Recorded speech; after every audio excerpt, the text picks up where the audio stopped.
Okay, there we go. Y'all can hear me on the phone. So I feel like we're good to go there. Let's go. Let's go. Okay, welcome, welcome, welcome. I don't know. I'm excited. Are y'all excited?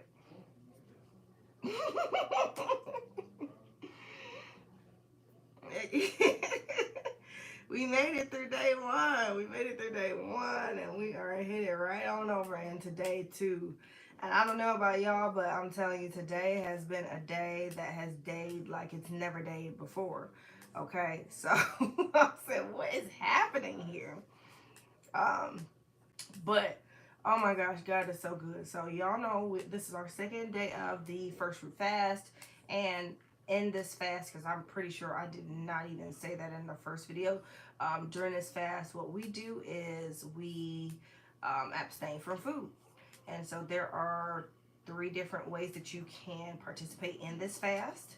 And if you have not seen it around social media, definitely I'm sending out an email to go over all of the things that you are, the boundaries, I guess I should say, is probably the better thing to call it. But yeah, so from 6 a.m. to 6 p.m., we are not eating anything. We're drinking only water. And then there are others who are doing the 72-hour liquid fast. Yep. So I mean, you gotta get up early. Yep. You gotta get up early if you want to eat something. You're gonna have to stay up a little later if you want to eat something. But it's all good. It's all good. No worries. I got you together. So I want to jump right into everything that we talked about the last day we met. We went over, or you should have studied, Genesis chapter 41. And Genesis chapter 41 was, whew, oh my gosh, it was really, really good. But I feel like I say that all the time anyway when I'm reading the word.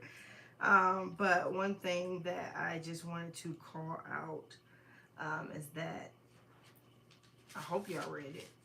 And so for Genesis chapter 41, Pharaoh had 2 dreams, and Joseph was still in jail and had been in jail for about 10 years. And it took for the cupbearer and the baker to be thrown in jail 8 years into his stint before, he's able to interpret their dreams. And, both dreams come true. One person dies and the other person goes back to their job of being the cupbearer. And he says, I'm going to remember you, and totally forgets. Now, I don't know if he was like, hello, he just got back in the good graces of Pharaoh. So I don't know if he was like wanting to wait for the right time, not trying to get thrown back in jail. It just really depended on the temperament of the king at the time. But yeah, he waited for an additional 2 years before the guy remembers. And I'm moving so I can get to another one of my Bibles. Y'all know how I feel about my Bibles. And so basically he's like, I have sinned, because he remembers like, oh shoot, I forgot about, telling about this guy, Joseph, that I met in jail. And he explains the whole situation to Pharaoh, and Pharaoh's like, go get him. Go get him, because I need to know what these 2 dreams meant. And the good thing about God is he is so gracious that he'll even warn you even if you are not serving him. So he gave Pharaoh a warning too.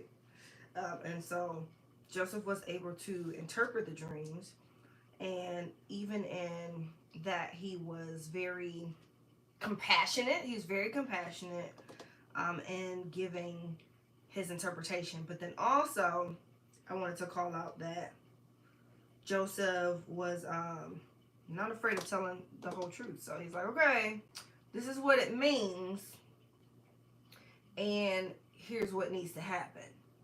And he didn't play around with giving the interpretation of those dreams, as well as the wisdom of the Lord, and the divine strategy to navigate through those times. And so, one thing about it is this is an appointed time dream.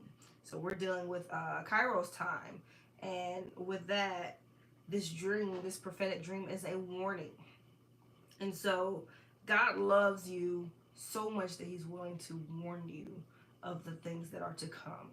Not to scare you, but so you can really know what's happening, what you need to do, and all of those things. So if you're getting a dream and it's a warning dream, you need to prepare. When I told you all about the dream, I said, oh, okay, what we need to do, Lord, because there's some things that we need to prepare. Another thing that I got out of Joseph, I was about to say Jesus lie. Joseph is that his life mirrors Jesus's life on earth. And so I thought it was really, really cool to see a few things that just looked similar. But even with the dreams, he interpreted the dreams and he was in jail for 10 years. The Lord just gave me this question and he said, can you be faithful while you wait on my timing? And oftentimes the answer is no. We don't want to be faithful. We go off and we do idol worship and we go in sin because we're mad and we're angry that it's not happening right now.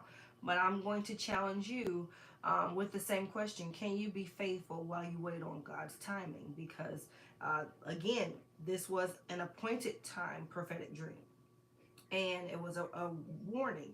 But I loved how Joseph told the people, like, okay, but these two dreams mean the same thing, so that just means what God is telling you is absolute. Like, there's no, reversing this thing, and also it's going to happen expeditiously, okay? So I just wanted to call that out. But God revealed his plan and warned his people, and he gave the divine strategy to save the people and the economy and the agriculture to one of his own. Somebody that was on their post, somebody that was, being faithful and waiting on God's timing, but still cultivating those gifts, skills, talents, and abilities, okay?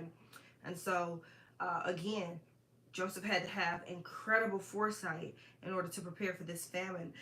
But boy, I tell you, I paid attention to one last thing, and then we're going to move into today's topic, was Pharaoh gave him a name, a new name. And I thought that was really, really interesting too, because, Daniel was Belteshazzar. And I don't think I've ever paid attention to the fact that Joseph got a new name too. He got an Egyptian name, whereas Daniel got a Babylonian name. And so Joseph received an Egyptian name with his promotion, and it was Zaphnath Paneah. And the meaning is, then God said, let him live. Like, there was a clear marker of time for him, which is why this was an appointed time dream. Joseph couldn't have interpreted this dream any sooner, because if he did, he would have missed the window. Okay, so some things you're waiting on is because it's an appointed time for them to happen. It's not that you're doing the wrong things. Be encouraged. You're not doing the wrong things. It's just not time for it to happen yet. Okay, and so with this promotion, he got the name. That means then God said, let him live. And he got a wife of high social status. And his wife, bless her little heart, she was Potiphar's daughter. So Potiphar, the priest of On, that was his daughter who Joseph married. And this was a very prestigious religious leader of solar worship in ancient Egypt. And so, this is a man who is really into the times and seasons, and he's prophetic. Right? So he's hearing all of the things, and here he is getting with somebody that is into solar worship, because Egypt. And Egypt is the world. Okay, so I just wanted to call those things out. And that's all I have for Genesis 41, because that's not why I'm here. I just wanted to call those things out and encourage you, because day two though, we were in the book of wisdom, and the Lord said that for day two, we are going to be meditating on Proverbs 6, chapters 6 verses 6 through 11, and Proverbs 30, chapter 30, uh, verses 24 through 25. I was just trying to make sure I wasn't tripping. So y'all didn't do nothing wrong. Also want to make sure y'all can hear me too. So, all right. So we got to talking about the storehouse, which is how we even got to Joseph in the first place, right? And so the next thing that the Lord was sharing for me to share with you all is consider the ant. Sorry, y'all know I'm expressive, so a face is going to be a face. So I want to start with Proverbs chapter 6, and I want y'all to meditate on this during the fast tomorrow, okay? But Proverbs chapter 6, verse 6 says, "Go to the ant, O you sluggard. Consider her ways and be wise. Without having any chief officer or ruler, she prepares her bread in summer and gathers her food in harvest. How long will you lie there, O sluggard? When will you arise from your sleep? A little sleep, a little slumber, a little folding of the hands to rest, and poverty will come upon you like a robber, and want like an armed man." Wow, I couldn't get that out. Words are hard today. And the second scripture was Proverbs 30, chapter 30, verses 24 through 25. Literally, words are hard. I just ate something, so clearly my brain is just catching up. And so this one, this scripture says, "For things on earth are small. For things on earth are small, but they are exceedingly wise. The ants are a people not strong, yet they provide their food in the summer." I said, say what now? But God is so good. Didn't he give me some more? But let's just talk about the ant. Because remember, consider the ant was the thing. And so there are so many different characteristics of the ant that I want to call out that were so cool. One thing about the ant is that there are approximately 100 species of ants in the Holy Land. But these two scriptures is in reference to the harvester ant. And so with the harvester ant, they live near grain fields, okay? And they carry seed into their private storehouses. And God is showing us, he says, consider your ways. And then he says, go to the ant, all you sluggers. So this is a person that's lazy. This is a person that is held captive to being lazy. You know, how you just don't feel like doing anything. I could cook, but I'm not. I could clean, but I'm not, you know, those sort of things. It's like, yeah, but you still have other work to do. Like, you need to write the book, but you still have not yet. And why? Why have you not written the book yet? You could have written 4 or 5 books now, because what are you doing with your time? So, with that, he's basically giving us, and this, I believe this is Solomon, King Solomon, giving us just sound wisdom. And he's saying, like, okay, even though you are lazy, consider the ant and it'll change your life, okay? If you consider the ant and adhere to these principles, it'll be a game-changing situation for you. And so I needed to look into this ant a little bit more, because tell me more. I need to know, because I'm definitely at the hand of the diligent shall bear rule. I'm that girl, okay? And so again, the harvester ants, they live near grain fields, right? And they are preparing and building their storehouse up. And I thought that that was really, really cool. I'm going to stick my Bible here so I can see a little bit better. I thought that that was really, really cool, because their private storehouses is what they're doing, and what they're working towards. Okay, but in cold weather, and I'm just going to put in parentheses a famine, because I keep telling y'all winter is coming, right? Winter is a famine.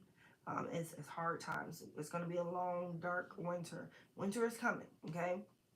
And so in cold weather, the ants cluster together and they hibernate. And so we've been talking about group economics and all the things, right? Well, guess what? In times of famine,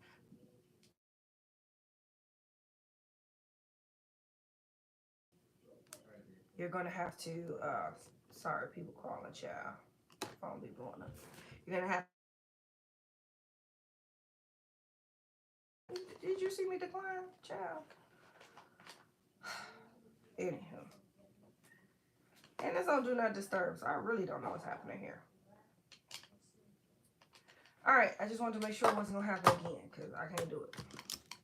All right, so what was I saying about these dang ants? Winter. Okay, so in the cold weather, in the group economics, this is where ants cluster together and they hibernate. Well, group economics is going to be the thing that sustains many of us. And so it's going to be important that you are like the ant that is building up they're carrying seed to their private storehouses. Each one of you, each and every one of you should be carrying seed, different types of seed. So everybody's seed is not the same, okay? And that's okay. So you might feel like you don't have anything to save or store up or any money to spare. I promise, just a little bit. If you do just a little bit, it'll bless you real good, and you'll be able to bless others when you come to the pool with what you do have, okay? And so being able to cluster those things together and hibernate, basically when you're hibernating, you're able to go to the food that you have gathered during the summertime, and it can sustain you through this long dark winter. Okay, so ants are so instinctive, and they have this planning facet that when winter comes, they already have the food stored. Like, it's just in them. They don't have a boss telling them you need to get this much in the quota to make sure that you're sustained over time, because winter is going to last 90 days. Like, they just don't know any of the things, and they still make sure that they take care of everything that they need to. And another thing that I thought was really, really cool about the ants is that um, if their stored grain gets wet, they haul it out into the sun to dry. So they're always thinking about how they can conserve and prepare for the winter that's coming. So even if they have a setback, they still got a plan in place to make sure that they're good. I just thought that that was a really, really good call out, because sometimes we get discouraged when things don't go according to plan. Sometimes we get discouraged when we started doing the thing, but then there's like a hole in the bag, or something happened and it gets messed up. Guess what? Go ahead and take that seed, haul it out to the sun, let it dry, and then take it back in. Okay, don't get discouraged and keep doing the things. Okay, another thing I really wanted to call out was we need to be in preparation for the next season like ants, because winter's coming. I know we're moving into spring naturally, but winter's coming, okay? And winter might not be here for a minute, but you need to start preparing now, okay? I've been praying that the Lord will hold off for as long as possible so we can get the things that we need. You can take care of the debt, knock the debt down, hopefully all the way down, like to zero if you can. Be mindful of your spending, choose wisely, spend wisely, save wisely, that sort of thing, because winter is coming, okay? And so you need to be in preparation for the next season and ask the Lord what that looks like for you. Is that, having prepared bags? Is that having walkie talkies? Is that having a solar generator to sustain your house if the cyber attacks do happen? Because they keep getting prophesied about. So it's only going to be so much gas that you can get, considering we're transporting it over. Do you have solar panels or a solar generator to sustain you and keep your house going? Like, what's your plan? What are you going to do? You need to start preparing for those things now. And so one thing that I paid attention to again is in chapter 6 verse 6, and it says, consider her ways and be wise. And so the ways is in the Strong's Concordance 1870, and 1870 is Derek. I want to say Derek real bad, okay? That's just what it looked like to me. And so when I looked up 1870 ways, which is Derek, It is a course of life or mode of action. It is a way to walk the path or a pattern of life. And so basically, God is saying, look at this blueprint. Look at this pattern of life that I'm showing you through the ant. Consider her ways. And then another scripture that we can go to is Proverbs 20, verse 4, because, hello, they're called immediately sluggards, and sluggards are habitually lazy people who refuse to work during the growing season. Why is that?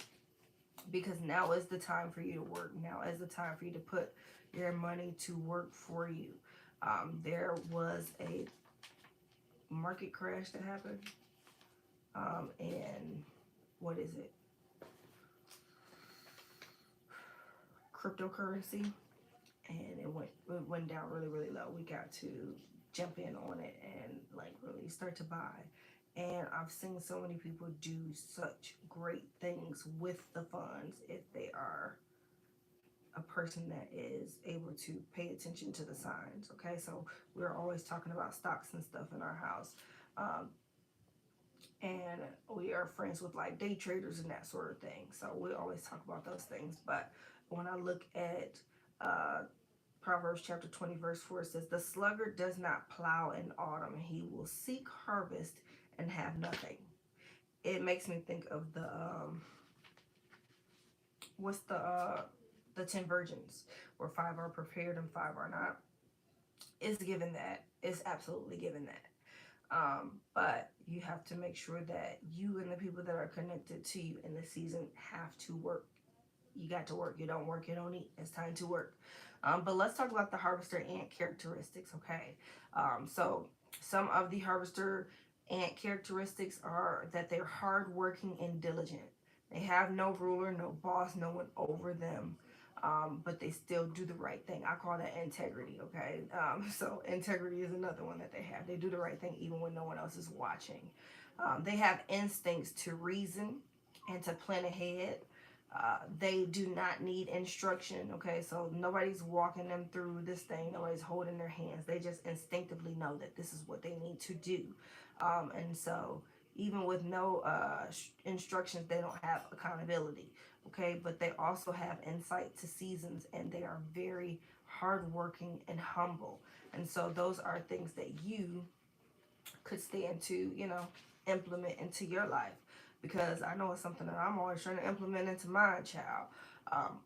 But when we get to Proverbs 30, verses 24 through 25, it talks about, these 4 small things, and the ant is a small but mighty thing, okay? And so scripture is showing us that ants are small but wise. Ants are small but mighty. They're very industrious. They're hardworking. They plan to gather food in the summertime. And so we're getting ready to, we're going into April. Yeah, we're April now. It's April. And so with April, it is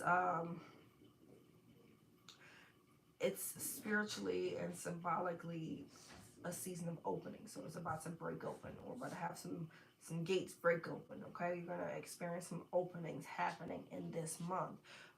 But you need to be gathering. I feel like here to August is going to be a nice little window of open blessings that are happening. You need to be gathering. Okay, so this is something that Pastor John and I were talking about a lot, and so the Lord had already been giving him warnings and saying like, when I give you this money, you can't go and do what you want to do with it.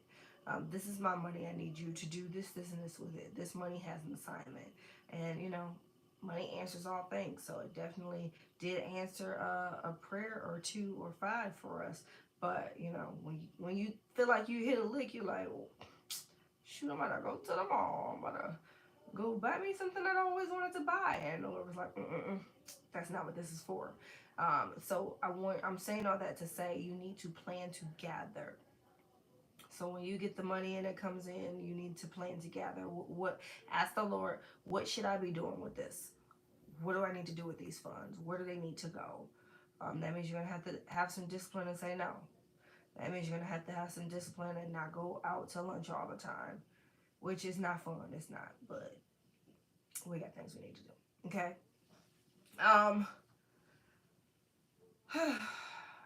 ants don't procrastinate. I don't know about y'all, but I'm not. I hate procrastinating. I'm really good at it. If I were to just do it, I could do it. Um, so like last night, I did my homework and turned in the assignments and all the things, and I hate being behind, but we had some sickness going on and that sort of thing. So like my cushion of being ahead had kind of dwindled away, and so I sat down and I went through as much homework as I possibly could, because I know this material backwards and forwards. So it wasn't like I had to do a lot of studying of the material. I went for the rest of the class and did as much work as I could because I like to be ahead of the curve. That way, if somebody gets sick, if it's an emergency, I gotta go to the hospital, if there is baseball practice or whatever, my show can still run. The machine is still going. I'm not missing the beat. Okay, and so with ants, they don't procrastinate. They're not waiting till the last minute. I'm sure they don't feel like doing stuff. Especially, have you seen them working? Like they be going in the summertime, and they be hot. It's very very hot, and they be going, like moving. Like they're not taking a whole bunch of water breaks. They are literally out moving and doing the things. So we need to be like the ants. Do not procrastinate. Do not be like the 10 virgins or the 5 virgins that procrastinate and wait till the last minute and they be like, can I borrow some of your oil? No, I got just enough for me, boo. Just enough for me. The ants just work. I know I talk to a lot of people, and you know it's easy to be overwhelmed by the things that you need to accomplish, and especially if they feel like they're gargantuan tasks. The best way to eat an elephant is one bite at a time. So I'm always encouraging you just to do one thing. If you can micro task those things out, before you know it, you'll have a nice section of your gargantuan task complete. And so you have to figure out a way to trick your mind into just working and not procrastinating because you don't want to do it or because the thing is overwhelming. You have to consider the ant. They just work. They just do, even if it's a little bit. And they're moving, okay? But they work together too. They collaborate. They also are very strong. Have you ever seen those little bitty ants taking those big old things of food? They're like feeling like they hit a lick, but they're taking it straight to the storehouse. So I thought that was really, really cool to see. Ants are diligent, ants are wise, and they are seemingly insignificant. But baby, when they come together, it just keeps taking me back to when we were speaking about Acts, when we were studying Acts during Bible study with Pastor John on Saturday, the past several Saturdays. Group economics came into place. We see them selling homes, we see them selling jewelry and whatever it is, and pooling their resources together.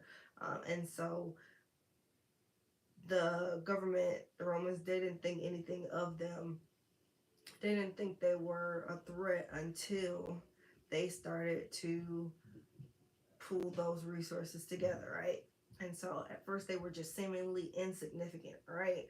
They were followers of the way. They were Christians and Jews, and all of those things were considered to be like slanderous. Like, it's like saying the N word with a hard R. Like, you should be offended, is how they were saying these things to them. But with them putting their resources together, what is the superhero show say, with our powers combined? It was like one of those situations. So with their powers combined, even though it seems insignificant, they were able to be the underdogs and they not get caught slipping. Once the government realized how powerful they were, that's when the curfews and everything started to come into place. And so it's okay if you are seemingly insignificant. It's your job to just be storing in this time. Okay, so I need you to be storing. And so one of the final things that I love about the ant is that they have this amazing foresight. They were able to always tell when winter's coming, right? They're not really concerned about anything else. Winter is planting season, so even when things don't look like they're moving, they know, okay, well, guess what? Spring, summer, we're going to gather. Fall is harvest season, so we're going to be in the bag then too, but winter we're gonna plant. We're gonna hibernate and we're going to plant. So I just wanted to make sure that to call those things out for you, because it's very, very important for you to ask the Lord what ways you can consider to be like the end. And so those are just some of the biblical storehouse strategies that you can implement into your life. And so with some of our prayer points, like the open gates occurring, with having supernatural insight and storehouse strategies and the transfer of influence, as well as like the wealth transfer.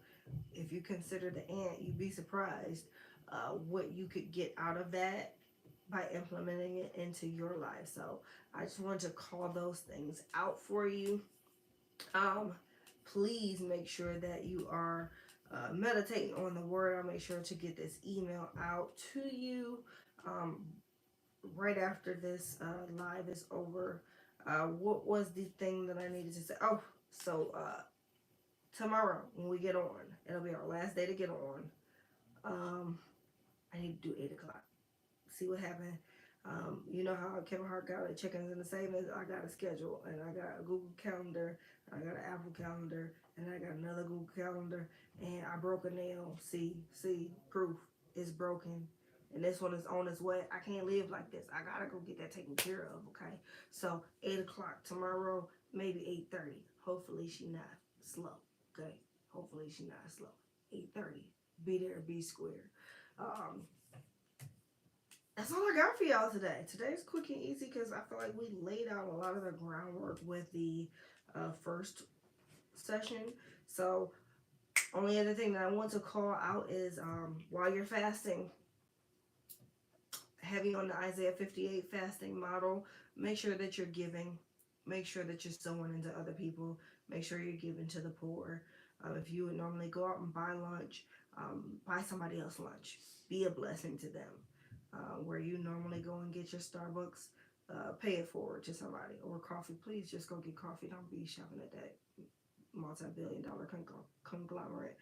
Patronize your local coffee shop or tea shop. But yeah, be a blessing to others. Make sure that you're able to give to them. And during the times that you are feeling hungry, please pray. You're gonna need it, baby. You're gonna need it, because this prayer time has been intense, and we still got some talking to do. But I want to show y'all some benefits of fasting come tomorrow. So we're gonna talk about my guy Daniel and some significant things that happened with him while he was fasting. I think it'll benefit you and bless you real good.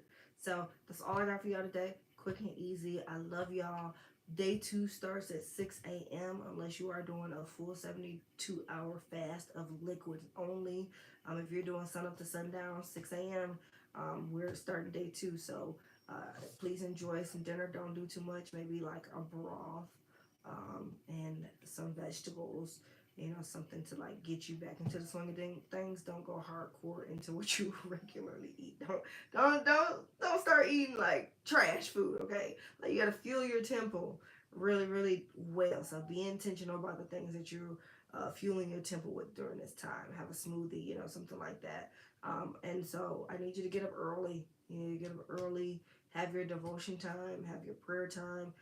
Get you a smoothie or whatever you're gonna have for breakfast to fill your temple up, especially if you have like diet, or I don't want to say dietary restrictions, medical restrictions. I hate saying that because I'm not a doctor, but I have several people who have been able to adhere to the fast by getting up earlier and eating, and eating after the fact, of course, and just consulting their doctor if need be, because guess what?